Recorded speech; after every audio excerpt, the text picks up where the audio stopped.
Every age has its temples. Every temple has its gatekeeper. And some gates don't lead to freedom. They lead to a gilded cage. What if the most dangerous cult doesn't wear a robe or chant in the dark? What if it speaks your language, reflects your yearning, and offers light, just bright enough to blind you? This isn't about one religion, one leader, one group. It's about an ancient pattern, a psychic architecture that repeats itself wherever spiritual hunger meets human control. You've seen it in headlines, but you've also felt its whisper in meditation rooms, online circles, even inside your own thoughts. This isn't an expose. This is a map, not to shame, but to see. Because the truth is, every seeker walks a winding path between transformation and manipulation. And if you don't know the pattern, you're already in it.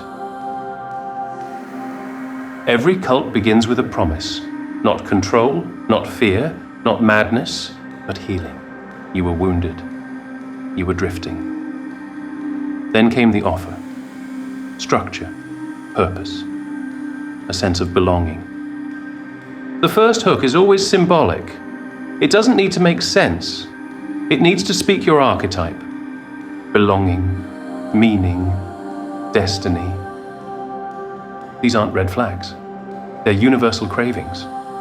And the pattern knows exactly how to answer, because the real bait is recognition. The feeling that something sacred finally sees you.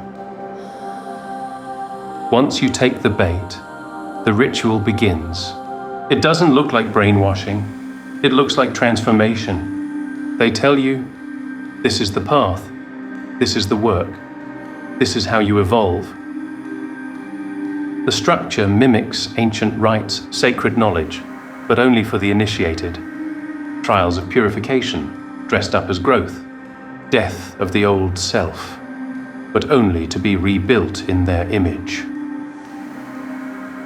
Language is rewritten. Symbols are hijacked. Words like truth, light, awakening. They still sound sacred, but now they point to a locked door. And you? You don't even realize you've begun to vanish. Your story is being re-authored. The self, once sovereign, becomes a role in their myth. Every cult has a center, but it's not a temple. It's a loop, an endless return to obedience, framed as growth. And the deeper you go, the more it feels like progress. This is the Archonic Loop. The system feeding on your effort, your energy, your fear. It whispers, you're almost there. One more level, one more session, one more sacrifice. You've left the world behind, but not to be free. You've traded it for a script, one written by a system that cannot love you, only use you. And still you believe, because the story feels real. Because leaving now means admitting you were never climbing, just walking in a beautiful cage. Every journey has a guide, but not every guide leads you home. Some offer light, not to illuminate, but to obscure the way forward. The false light guide says, I have the answer. They echo your pain, reflect your hopes, offer salvation with conditions. And if you follow, they give you a place and quietly erase your inner map. Your intuition becomes ego. Your doubt becomes resistance. Questioning is framed as betrayal.